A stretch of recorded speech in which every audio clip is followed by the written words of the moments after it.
राहुल, वाकई अगर आप देखें बहुत टर्बुलेंस फेज से गुजर रहे हैं हम, in the mid of war, still in the mid of war.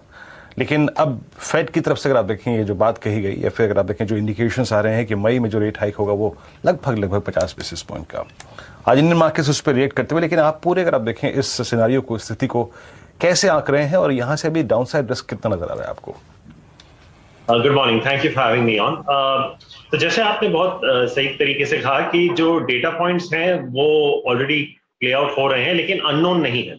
अब अगर आप मार्केट में देखेंगे यूएस यील्ड्स के हिसाब से भी, तो कहीं ना कहीं फैक्टर इन हो गया कि ये 2022 में 1% तक की तो रेट हाइक हो जाएगी। तो आई थिंक बाकी के जो 8 महीने बचे हैं उनमें शायद वो हो भी जाए 1 से 1.25%। तो आई थिंक यहाँ से इंक्रीमेंटली अगर ज्यादा हॉकिश हो गई तो बात बनती है, but I think on current evidence मुझे नहीं लगता कि वो एक फ्रेश डेटा पॉइंट है। दूसरी बात, आपने वॉर की चर्चा की, ऑब्वियसली हमारा जो रिजल्टेंट इम्पैक्ट है वो कमोडिटी प्राइसेस पे है। पर अगर आप देखेंगे कुछ 3 हफ्ते पहले क्रूड 135 तक भी चला गया था, अभी ऑलमोस्ट 105 और 115 के बीच में होवर कर रहा है। तो उस लिहाज से देखा जाए तो we are better off than we were 3 weeks बैक। We are still worse off than what we were 3 months ago. But I think जिस तरह से कंपनीज प्राइस इंक्रीजेस ले रहे हैं और डिमांड पे फिलहाल कुछ ज्यादा इंपैक्ट नहीं दिख रहा मुझे, आई थिंक मोटा मोटी हम कह सकते हैं कि the worst is behind us. Obviously अगले 2 क्वार्टर के रिजल्ट्स थोड़े सॉम्बर आएंगे ही आएंगे क्योंकि इसका इंपैक्ट होगा, लेकिन जैसे हम कहते हैं कि you buy good companies in bad times. तो मुझे लगता है कि ये जो मौका आपको बाजार देता है जब 16,500 और 17,000 के बीच के रेंज में आ जाता है, वहां पे खरीदारी का एक बहुत ही अच्छा मौका आपको मिल सकता है। और हो सकता है कि जब निफ्टी 18,500 के पास चले जाए, आप वहां पे थोड़ी प्रॉफिट बुकिंग कर सकते हैं। तो मुझे लगता है कि ये साल का रेंज जो है ये शायद 16, 16.5 से लेके 18, 18.5 के बीच में जाएगा। नीचे की तरफ आप खरीदारी कीजिए, ऊपर की तरफ आप थोड़ी बिग वाली प्रॉफिट बुकिंग कर सकते हैं। पर मुझे लगता है कि साल भर despite the concerns you mentioned आपको बहुत सारे अपॉर्चुनिटीज मिलेंगे।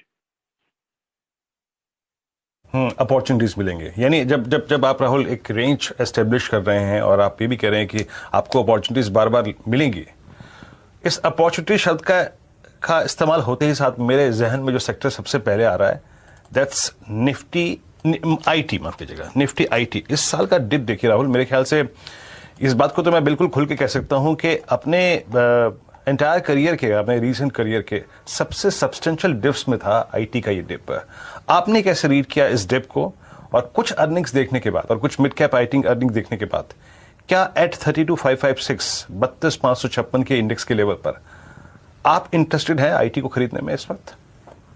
It's a very interesting question and I think अगर आप इसको इस कॉन्टेक्स्ट में लें कि लॉकडाउन जब शुरू हुआ था मार्च 2020 में, और वहां से अगर आप प्लॉट करें, ये जो रिसेंट फॉल हुआ है उसको इग्नोर कर दीजिए, आप प्लॉट कीजिए कुछ 18 से 20 महीने लॉकडाउन से, तो आप देखेंगे कि जो आईटी इंडेक्स था वो प्रतिशत में ऊपर नहीं गया था। It went up many times. ऐसा नहीं है कि स्टॉक्स 50%, 70%, 80% ऊपर गए थे।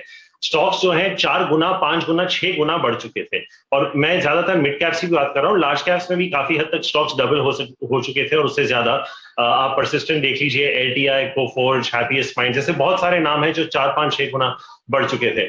मेरे हिसाब से उस तरह की जो रीरेटिंग थी वो नामुमकिन थी वहां से होना।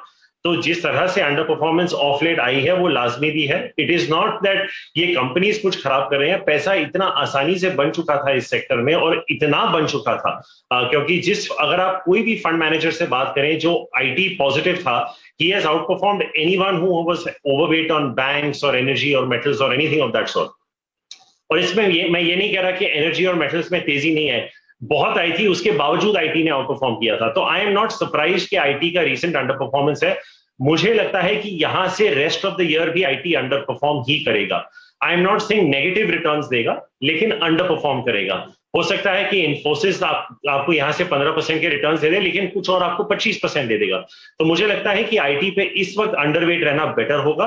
अगर आप फिर भी आईटी में खेलना चाहें तो आप वैल्यूएशन गेम खेलिए, जहां पे स्टॉक्स जो इन्फोसिस, टीसीएस के मुकाबले थोड़े सस्ते हैं, वहां पे आप थोड़ा निवेश कर सकते हैं, जैसे एचसीएल टेक्नोलॉजीज या टेक महिंद्रा हो गए, जहां पे अभी भी वैल्यूएशन गैप काफी सब्सटैंशियल है। तो मुझे लगता है कि एज अ पोर्टफोलियो पोजिशनिंग आपको अंडरवेट रहना चाहिए, क्योंकि बहुत पैसा बन चुका था। मुझे लगता है एब्सोल्यूट और रिलेटिव बेसिस पे अंडर परफॉर्म करेंगे, पर फिर भी अगर आपको पैसा डालना है तो I would play the valuation game in names like HCL Tech and Tech Mahindra.